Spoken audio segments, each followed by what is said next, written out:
Details ಕೊಡ್ತಾರೆ ನಮ್ಮ ಪ್ರತಿನಿಧಿ ಶಶಿಶೇಖರ್. ನ್ಯೂಸ್ ಡೆಸ್ಕ್ ಇಂದ ನೇರ ಸಂಪರ್ಕದಲ್ಲಿ ಜಾಯ್ನ್ ಆಗಿದ್ದಾರೆ. ಶಶಿಶೇಖರ್, ಈ ಜಾತಿ ಗಣತಿ ವರದಿಯ ಬಗ್ಗೆ ಆರಂಭದಿಂದ ಅಪಸ್ವರ ಇತ್ತು. ಅದರ ಜೊತೆಗೆ ಈಗ ಒಬಿಸಿ ಮೀಸಲಾತಿ ಹೆಚ್ಚಳಕ್ಕೂ ಕೂಡ ಜಾತಿ ಗಣತಿಯಲ್ಲಿ ಶಿಫಾರಸು ಮಾಡಲಾಗಿದೆ.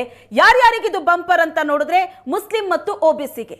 ಹಾಗಾಗಿ ಮತ್ತೊಂದು ಸುತ್ತಿನ ವಿರೋಧ ಇಲ್ಲಿ ವ್ಯಕ್ತವಾಗತ್ತಾ?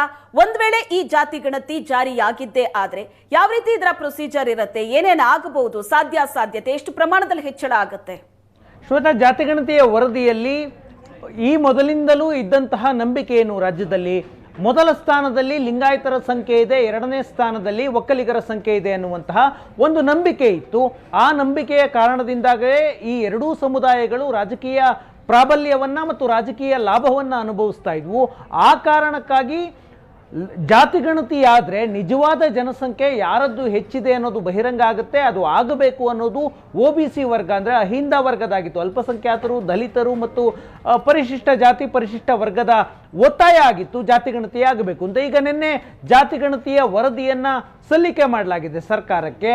ಆ ವರದಿಯಲ್ಲಿ ಲಿಂಗಾಯತರು ಮತ್ತು ಒಕ್ಕಲಿಗರು ಮೊದಲ 2 ಸ್ಥಾನದಲ್ಲಿದ್ದಾರೆ ಅನ್ನುವಂತಹ ಒಂದು ನಂಬಿಕೆ ಇತ್ತಲ್ಲ, ಅದು 4 ಮತ್ತು 5ನೇ ಸ್ಥಾನದಲ್ಲಿದ್ದಾರೆ ಅನ್ನುವಂತಹ ವರದಿಯನ್ನು ಕೊಟ್ಟಿದೆ. ಅಂದರೆ ಪರಿಶಿಷ್ಟ ಜಾತಿ ದಲಿತರು ಈ ರಾಜ್ಯದಲ್ಲಿ ಹೆಚ್ಚು ಜನಸಂಖ್ಯೆಯಲ್ಲಿದ್ದಾರೆ. ಅದಾದ ನಂತರ ಮುಸ್ಲಿಮರು ಬರ್ತಾರೆ. ಅದಾದ ನಂತರ ಒಬಿಸಿ ವರ್ಗದಲ್ಲಿ ಸಣ್ಣ ಪುಟ್ಟ ಜಾತಿಗಳಿದ್ದಾವೆ. ಒಟ್ಟಾರೆ ನೋಡೋದಕ್ಕೆ ಹೋದರೆ ಒಟ್ಟಾರೆ ಜನಸಂಖ್ಯೆಯಲ್ಲಿ ಒಬಿಸಿ ವರ್ಗ ದೊಡ್ಡ ಪಾಲಿದೆ. ಅದಾದ ನಂತರ ಪರಿಶಿಷ್ಟ ಜಾತಿ ಬರುತ್ತೆ, ಆನಂತರ ಮುಸ್ಲಿಮರು ಬರ್ತಾರೆ, ಆನಂತರ ಎಸ್ ಟಿ ವರ್ಗ ಬರುತ್ತೆ. ಲಿಂಗಾಯತ ಮತ್ತು ಒಕ್ಕಲಿಗ 4 ಮತ್ತು 5ನೇ ಸ್ಥಾನಕ್ಕೆ ಬರ್ತಾರೆ. ಈಗ ಇಂಪ್ಲಿಮೆಂಟ್ ಏನಾಗುತ್ತೆ ಅನ್ನುವಂತಹ ಪ್ರಶ್ನೆಗಳು ನಿನ್ನೆಯಿಂದಲೂ ಇದ್ವು. ಇದು ಕೇವಲ ರಾಜಕೀಯವಾಗಿ ಯಾವ ಸಮುದಾಯ ಎಷ್ಟು ಪ್ರಮಾಣದಲ್ಲಿದೆ ಅಂತಹ ತೋರಿಸುವ ಪ್ರಯತ್ನವಷ್ಟೇನಾ, ಅಥವಾ ಜಾರಿ ಮಾಡೋದೇ ಆದರೆ ಹೇಗೆ ಮಾಡಲಾಗುತ್ತೆ ಅನ್ನುವಂತಹ ಪ್ರಶ್ನೆಗಳಿದ್ವು. ಜಾತಿಗಣತಿಯ ವರದಿಯಲ್ಲೇ ಶಿಫಾರಸನ್ನ ಮಾಡಲಾಗಿದೆ. ಹಿಂದುಳಿದ ವರ್ಗಗಳ ಆಯೋಗದಿಂದ ನೀಡಲಾದಂತಹ ಜಾತಿಗಣತಿಯ ವರದಿಯಲ್ಲಿ ಮೀಸಲಾತಿ ಪ್ರಮಾಣವನ್ನು ಹೆಚ್ಚಳ ಮಾಡಬೇಕು ಅನ್ನುವ ಶಿಫಾರಸನ್ನ ಮಾಡಲಾಗಿದೆ. ಈಗ ರಾಜ್ಯದಲ್ಲಿ ಮೀಸಲಾತಿ 60% ಇದೆ. ಒಟ್ಟಾರೆ ಮೀಸಲಾತಿ ಒಬಿಸಿ, ದಲಿತ, ಪರಿಶಿಷ್ಟ ಪಂಗಡ ಮತ್ತು ಮೇಲ್ವರ್ಗದ ಬಡವರು ಎಲ್ಲರೂ ಸೇರಿದಂತೆ ಈಗ ಇರುವಂತಹ ಮೀಸಲಾತಿಯ ಪ್ರಮಾಣ 60% ಇದೆ. ಅದು 79%ಗೆ ಏರಿಕೆಯಾಗಬೇಕು ಅನ್ನುವ ಶಿಫಾರಸನ್ನು ಕೊಡಲಾಗಿದೆ. ಈಗ ಮೀಸಲಾತಿಯ ಪ್ರಮಾಣ ಎಷ್ಟಿದೆ ಅನ್ನುವ ವಿವರವನ್ನು ನಾನು ಹೇಳ್ತೀನಿ. ಒಟ್ಟು ಮೀಸಲಾತಿ ಈಗ 60% ಇದೆ. ಅದರಲ್ಲಿ ಒಬಿಸಿ ಹಿಂದುಳಿದ ವರ್ಗಗಳ ಮೀಸಲಾತಿ 32% ಇದೆ. 32% ಒಬಿಸಿ ಮೀಸಲಾತಿ ಇದೆ. ಪರಿಶಿಷ್ಟ ಜಾತಿಗೆ 15% ಮೀಸಲಾತಿ ಇದೆ. ಪರಿಶಿಷ್ಟ ಪಂಗಡಕ್ಕೆ 3% ಮೀಸಲಾತಿ ಇದೆ. ಮೇಲ್ವರ್ಗದ ಬಡವರಿಗೆ 10% ಮೀಸಲಾತಿಯನ್ನು ಮಾಡಲಾಗಿದೆ. ಒಟ್ಟಾರೆ ಇದೆಲ್ಲವೂ ಸೇರಿದ್ರೆ ಮೀಸಲಾತಿಯ ಪ್ರಮಾಣ 60% ಆಗುತ್ತೆ. ಬೊಮ್ಮಾಯಿ ಸರ್ಕಾರ ಇದ್ದಂತಹ ಸಂದರ್ಭದಲ್ಲಿ ಮುಸ್ಲಿಮರ ಮೀಸಲಾತಿಯನ್ನು ತೆಗೆಯಲಾಗಿತ್ತು. ಅದಾದಮೇಲೆ 2C ಮತ್ತು 2D ಅನ್ನುವಂತಹ ಪ್ರವರ್ಗಗಳನ್ನು ಮಾಡಲಾಯಿತು. ದಲಿತರ ಮೀಸಲಾತಿಯನ್ನು 15%ಇಂದ 17%ಗೆ, ಎಸ್ ಟಿ ವರ್ಗದ ಮೀಸಲಾತಿಯನ್ನು 3%ಇಂದ 7%ಗೆ ಏರಿಕೆ ಮಾಡಲಾಗಿತ್ತು. ಅದು ಜಾರಿಗೆ ಬಂದಿಲ್ಲ.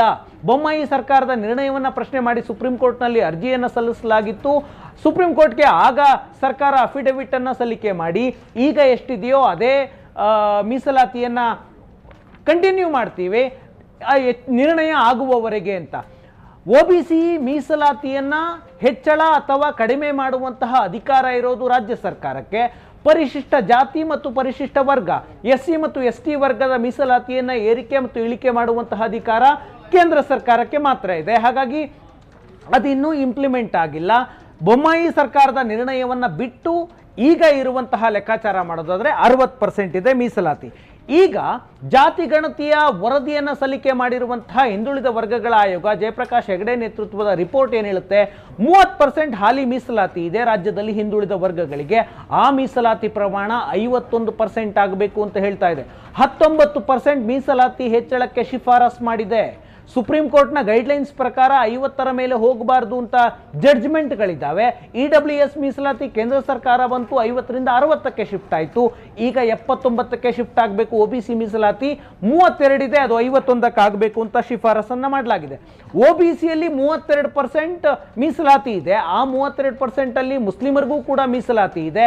4% ಮೀಸಲಾತಿ ಈಗ ಮುಸ್ಲಿಮರಿಗೆ ರಾಜ್ಯದಲ್ಲಿ OBC ಕೋಟಾದಲ್ಲಿದೆ. ಅಂದರೆ ಅವರು ಕೂಡ ಹಿಂದುಳಿದ ವರ್ಗ ಅಂತ ಕನ್ಸಿಡರ್ ಮಾಡಿ ಮೀಸಲಾತಿಯನ್ನು ಕೊಡಲಾಗಿದೆ 4%. ಆ ಮೀಸಲಾತಿಯ ಪ್ರಮಾಣವನ್ನು 8%ಗೆ ಏರಿಕೆ ಮಾಡಬೇಕು ಅಂತ ಹಿಂದುಳಿದ ವರ್ಗಗಳ ಆಯೋಗ ಕೊಟ್ಟಿರುವಂತಹ ರಿಪೋರ್ಟ್ನಲ್ಲಿ ಶಿಫಾರಸ್ ಮಾಡಲಾಗಿದೆ. 32 ಇತ್ತು, 32ರಲ್ಲಿ 4% ಮುಸ್ಲಿಮರಿಗೆ ಮೀಸಲಾತಿ ಇತ್ತು. ಈಗ 51% ಮಾಡಿ ಆ 51%ನಲ್ಲಿ 8% ಮೀಸಲಾತಿಯನ್ನು ಮುಸ್ಲಿಮರಿಗೆ ಕೊಡಬೇಕು ಅಂತ ಶಿಫಾರಸ್ ಮಾಡಲಾಗಿದೆ. ಈ ಶಿಫಾರಸು ಜಾರಿಯಾದರೆ 60% ಇದ್ದಂತಹ ಮೀಸಲಾತಿ ರಾಜ್ಯದಲ್ಲಿ 79%ಗೆ ಹೋಗುತ್ತೆ. ಜನರಲ್ ಕ್ಯಾಟಗರಿಗೆ ಉಳಿಯುವುದು 21% ಆಗುತ್ತೆ. ಈಗ ಶಿಫಾರಸ್ ಹೇಗೆ ಮಾಡಿದ್ದಾರೆ, 32% ಅಲ್ಲಿ ಒಳ ಮೀಸಲಾತಿ ಇತ್ತು ದಲಿತರಲ್ಲಿ, ಪ್ರವರ್ಗ 1, 2, 2A, 3B ಈ ರೀತಿಯಾಗಿ ಅವರಲ್ಲಿ ಏನು ಬ್ರೇಕಪ್ಸ್ ಚೇಂಜ್ ಆಗಿದೆ. ಉದಾಹರಣೆಗೆ ಪ್ರವರ್ಗ 2B 4% ಇತ್ತು ಮೀಸಲಾತಿ. 2B ಅಂದರೆ ಮುಸ್ಲಿಮರದ್ದು. ಮುಸ್ಲಿಮರ ಮೀಸಲಾತಿ 2B ಇದ್ದದ್ದು ಈಗ ಶಿಫಾರಸ್ಸಿನ ಪ್ರಕಾರ 8%ಗೆ ಏರಿಕೆ ಮಾಡೋದಕ್ಕೆ ಶಿಫಾರಸ್ ಮಾಡಲಾಗಿದೆ. ಜಾತಿ ಗಣತಿಯ ಶಿಫಾರಸನ್ನು ನಾನು ಹೇಳ್ತಾ ಇದ್ದೀನಿ. ಪ್ರವರ್ಗ 3A 4% ಇತ್ತು. 3A ನಲ್ಲಿ ಯಾರು ಬರ್ತಾ ಇದ್ರು, ಒಕ್ಕಲಿಗ ಸೇರಿದಂತೆ 35 ಜಾತಿ ಬರ್ತಾ ಇದ್ವು. ಅದು 4% ಇತ್ತು ಮೀಸಲಾತಿ. ಈಗ ಅದನ್ನು 8%ಗೆ 3A ನಲ್ಲಿ 4% ಇತ್ತು, ಅದನ್ನು 7%ಗೆ ಶಿಫಾರಸ್ ಮಾಡಲಾಗಿದೆ. ಒಕ್ಕಲಿಗ ಮತ್ತು ಇತರೆ 35 ಜಾತಿಗಳು. ಪ್ರವರ್ಗ 3B ಹಾಲಿ ಮೀಸಲಾತಿ ಎಷ್ಟಿದೆ, 5% ಇದೆ. ಇದರಲ್ಲಿ ಯಾರು ಬರ್ತಾರೆ, ವೀರಶೈವ, ಲಿಂಗಾಯತ ಸೇರಿದಂತೆ ಕ್ರಿಶ್ಚಿಯನ್ನರು ಸೇರಿದಂತೆ 45ಕ್ಕೂ ಹೆಚ್ಚು ಜಾತಿಗಳು ಬರ್ತಾರೆ. ಈ ಮೀಸಲಾತಿಯ ಪ್ರಮಾಣವನ್ನು 8%ಗೆ ಏರಿಕೆ ಮಾಡೋದಕ್ಕೆ ಹಿಂದುಳಿದ ವರ್ಗಗಳ ಆಯೋಗ ತನ್ನ ಜಾತಿ ಗಣತಿಯಲ್ಲಿ ಶಿಫಾರಸ್ ಮಾಡಲಾಗಿದೆ. ಮುಸ್ಲಿಮರ ಮೀಸಲಾತಿ 4 ಇದ್ದದ್ದು 8%ಗೆ, ಒಕ್ಕಲಿಗರ ಮೀಸಲಾತಿ 4 ಇದ್ದದ್ದು 7%ಗೆ, ಲಿಂಗಾಯತರ ಮೀಸಲಾತಿ 5% ಇದ್ದದ್ದು 8%ಗೆ ಶಿಫಾರಸು ಮಾಡಲಾಗಿದೆ. ಈಗ ಪ್ರವರ್ಗ 1 ಮತ್ತು ಪ್ರವರ್ಗ 2A ಇತ್ತಲ್ಲ, ಅದನ್ನು ಪ್ರತ್ಯೇಕಗೊಳಿಸಲಾಗಿದೆ. ಅಂದರೆ ಹೊಸ ಪ್ರವರ್ಗಗಳನ್ನು ಸೃಷ್ಟಿ ಮಾಡಲಾಗಿದೆ. ಉದಾಹರಣೆಗೆ ಪ್ರವರ್ಗ 1 4% ಇತ್ತು, ಅದರಲ್ಲಿ ಪ್ರಮುಖ ಜಾತಿಗಳು 376 ಜಾತಿಗಳು ಬರ್ತಾ ಇದ್ವು. ಪ್ರವರ್ಗ 1ರಲ್ಲಿ 4% ಇತ್ತು. ಪ್ರವರ್ಗ 2A ನಲ್ಲಿ 380 ಜಾತಿಗಳು ಬರ್ತಾ ಇದ್ವು, ಅದಕ್ಕೆ 15% ಮೀಸಲಾತಿ ಇತ್ತು. ಈಗ ಹಿಂದುಳಿದ ವರ್ಗಗಳು ಕೊಟ್ಟಿರುವಂತಹ ಜಾತಿ ಗಣತಿಯ ವರದಿಯಲ್ಲಿ ಪ್ರವರ್ಗ 1ರ ಬದಲಾಗಿ ಮತ್ತು ಪ್ರವರ್ಗ 2A ಬದಲಾಗಿ 3 ಪ್ರತ್ಯೇಕ ವರ್ಗಗಳನ್ನು ಸೃಷ್ಟಿ ಮಾಡಲಾಗಿದೆ. ಪ್ರವರ್ಗ 1A, ಪ್ರವರ್ಗ 1B ಮತ್ತು ಪ್ರವರ್ಗ 2A. ಅಂದರೆ 2A ನಲ್ಲಿರುವಂತಹ ಕೆಲವು ಜಾತಿಗಳನ್ನು ಪ್ರವರ್ಗ 1A ಮತ್ತು 1Bಗೆ ಶಿಫ್ಟ್ ಮಾಡಲಾಗಿದೆ. ಮೊದಲಿಗೆ 1A ಮತ್ತು 1B ಇರಲಿಲ್ಲ, ಕೇವಲ 1 ಇತ್ತು. 2A ನಲ್ಲಿದ್ದಂತಹ ಕೆಲವು ಜಾತಿಗಳನ್ನು ಶಿಫ್ಟ್ ಮಾಡಲಾಗಿದೆ. ಈಗ ಪ್ರವರ್ಗ 1A ಮೊದಲಿಗೆ ಪ್ರವರ್ಗ 1ರಲ್ಲಿ 4% ಇತ್ತು, ಈಗ ಪ್ರವರ್ಗ 1A ಅಂತ ಮಾಡಿ ಅದಕ್ಕೆ 6% ಮೀಸಲಾತಿಯನ್ನು ಕೊಡಲಾಗಿದೆ. ಪ್ರವರ್ಗ 1B ಅನ್ನುವಂತಹ ಹೊಸ ವರ್ಗವನ್ನು ಸೃಷ್ಟಿ ಮಾಡಿ ಅದಕ್ಕೆ 12% ಮೀಸಲಾತಿಯನ್ನು ಸೃಷ್ಟಿ ಮಾಡಲಾಗಿದೆ. ಪ್ರವರ್ಗ 2A ಮೊದಲಿಗೆ 15% ಮೀಸಲಾತಿ ಇತ್ತು, ಅದನ್ನು 10%ಗೆ ಇಳಿಸಲಾಗಿದೆ. ಅಂದರೆ ಅಲ್ಲಿದ್ದ ಕೆಲವು ಜಾತಿಗಳನ್ನು 1A ಮತ್ತು 1Bಗೆ ಶಿಫ್ಟ್ ಮಾಡಿ ಹಿಂದುಳಿದ ವರ್ಗಗಳ ಜಾತಿಗಳನ್ನು, ಉದಾಹರಣೆಗೆ ಮೊದಲಿಗೆ ಕುರುಬ ಸಮುದಾಯ 2A ಒಳಗಿತ್ತು, ಆ ವರ್ಗವನ್ನು ಪ್ರವರ್ಗ 1Bಗೆ ಶಿಫ್ಟ್ ಮಾಡಲಾಗಿದೆ ಅನ್ನುವಂತಹ ಮಾಹಿತಿ ಇದೆ. ಅಂದರೆ 2A ವರ್ಗದಲ್ಲಿದ್ದ ಜಾತಿಗಳನ್ನು 1A ಮತ್ತು 1Bಗೆ ಶಿಫ್ಟ್ ಮಾಡಿ ಹೊಸ 2 ಪ್ರವರ್ಗಗಳನ್ನು ಸೃಷ್ಟಿ ಮಾಡುವಂತೆ ಶಿಫಾರಸನ್ನು ಮಾಡಲಾಗಿದೆ. ಇದೇ ರೀತಿ ಬೊಮ್ಮಾಯಿ ಸರ್ಕಾರ 2C ಮತ್ತು 2D ಮಾಡಿತ್ತು, ಆದರೆ ಅದು ಇಂಪ್ಲಿಮೆಂಟ್ ಆಗಿಲ್ಲ. ಈಗ ಸಿದ್ದರಾಮಯ್ಯನವರ ಸರ್ಕಾರಕ್ಕೆ ಶಿಫಾರಸು ಮಾಡಲಾಗಿದೆ. ರಾಜ್ಯ ಸರ್ಕಾರಕ್ಕೆ ಈ ಒಂದು ರೈಟ್ಸ್ ಇರತ್ತಾ, ಅಂದ್ರೆ ಮೀಸಲಾತಿ ಹೆಚ್ಚಳ ಮಾಡೋದು, ಅದನ್ನ ಜಾರಿಗೆ ತರೋದು? ಯಾಕಂದ್ರೆ ಸುಪ್ರೀಂ ಕೋರ್ಟ್ನ ಒಂದು ಆದೇಶ ಇದೆ, 50%ಕ್ಕಿಂತ ಅದರ ಪ್ರಮಾಣ ಜಾಸ್ತಿ ಆಗಬಾರ್ದು ಅಂತ. ಈಗ ಶಿಫಾರಸು ಏನ್ ಮಾಡಲಾಗಿದೆ, ಇದನ್ನ ಜಾರಿಗೆ ತಂದ್ರೆ 79% ಆಗುತ್ತೆ. ಹಾಗಾದ್ರೆ ಮೀಸಲಾತಿ ಎಗೈನ್ ಇದು ಕೋರ್ಟ್ನಲ್ಲಿ ಹೋರಾಟ ಸಹಜವಾಗಿ ಆಗೇ ಆಗುತ್ತೆ. ಕೆಲವು ರಾಜ್ಯಗಳಲ್ಲಿ ಮೀಸಲಾತಿ, ಈಗ ಉದಾಹರಣೆಗೆ ತಮಿಳುನಾಡಿನಲ್ಲಿ ಮೀಸಲಾತಿಯ ಪ್ರಮಾಣ 63ಕ್ಕೂ ಹೆಚ್ಚು % ಇದೆ. ಅವರು ಸಂವಿಧಾನದ ಶೆಡ್ಯೂಲ್ 9ನಲ್ಲಿ ಅದನ್ನು ಸೇರಿಸಿಕೊಂಡು ಆ ಮೀಸಲಾತಿಯನ್ನು ಸುಪ್ರೀಂ ಕೋರ್ಟ್ನ ಆದೇಶ ಇದ್ರೂ ಕೂಡ ಅಲ್ಲಿ ಜಾರಿಯಲ್ಲಿದೆ. ಅದೇ ರೀತಿಯಲ್ಲಿ ಇಲ್ಲೂ ಆಗಬೇಕು ಅನ್ನುವಂತಹ ಚರ್ಚೆಗಳಿದ್ವು.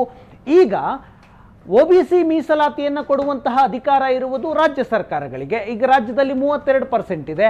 ಆ ಪರ್ಸೆಂಟನ್ನು ಇಲ್ಲಿನ ಜನಸಂಖ್ಯೆಗಳಿಗೆ ಅನುಗುಣವಾಗಿ ಏರಿಕೆ ಮತ್ತು ಇಳಿಕೆ ಅಥವಾ ಒಳ ಮೀಸಲಾತಿಯಲ್ಲಿ ಬದಲಾವಣೆ ಮಾಡುವಂತಹ ಅಧಿಕಾರ ರಾಜ್ಯ ಸರ್ಕಾರಕ್ಕಿದೆ. SC ಮತ್ತು STಯ ಮೀಸಲಾತಿಯನ್ನ ಏರಿಕೆ ಅಥವಾ ಇಳಿಕೆ ಮಾಡಬೇಕು ಅಂದ್ರೆ ಅದರ ನಿರ್ಧಾರವನ್ನ ಕೇಂದ್ರ ಸರ್ಕಾರವೇ ಮಾಡಬೇಕಾಗತ್ತೆ. ಒಟ್ಟಾರೆ ಕ್ಯಾಪ್ 50% ಇತ್ತು. ಕೇಂದ್ರ ಸರ್ಕಾರ ಮೇಲ್ವರ್ಗದ ಬಡವರಿಗೆ 10% ಅಂತ ಕೊಟ್ಟು ಆ ಕ್ಯಾಪ್ ಈಗ 60% ಬಂದಿದೆ. ಈ ಮೀಸಲಾತಿಯ ಪ್ರಮಾಣವನ್ನ 60% ಇಂದ 79% ಏರಿಕೆ ಮಾಡಬೇಕು ಅಂತಂದ್ರೆ ಮತ್ತೆ ಅದು ಸುಪ್ರೀಂ ಕೋರ್ಟ್ನ ಸ್ಕ್ರೂಟಿನಿಗೆ ಸಹಜವಾಗಿ ಒಳಗಾಗುತ್ತೆ. ಇದನ್ನ ಸರ್ಕಾರ ಯಾವ ನಿಟ್ಟಿನಲ್ಲಿ ಜಾರಿ ಮಾಡುತ್ತೆ ಅಂತ ನೋಡಬೇಕು. ಕೇಂದ್ರ ಸರ್ಕಾರಕ್ಕೆ ಶಿಫಾರಸು ಮಾಡ್ತಾರೆ, ಕೇಂದ್ರ ಇದನ್ನ ಒಪ್ಪಿಕೊಳ್ಳುತ್ತಾ ಅಂತಲೂ ಕೂಡ ನೋಡ್ಬೇಕಾಗುತ್ತೆ. Shweta, okay, thank you Shashishekhar, ನಿಮ್ಮೆಲ್ಲ ಡೀಟೇಲ್ಸ್ಗೆ.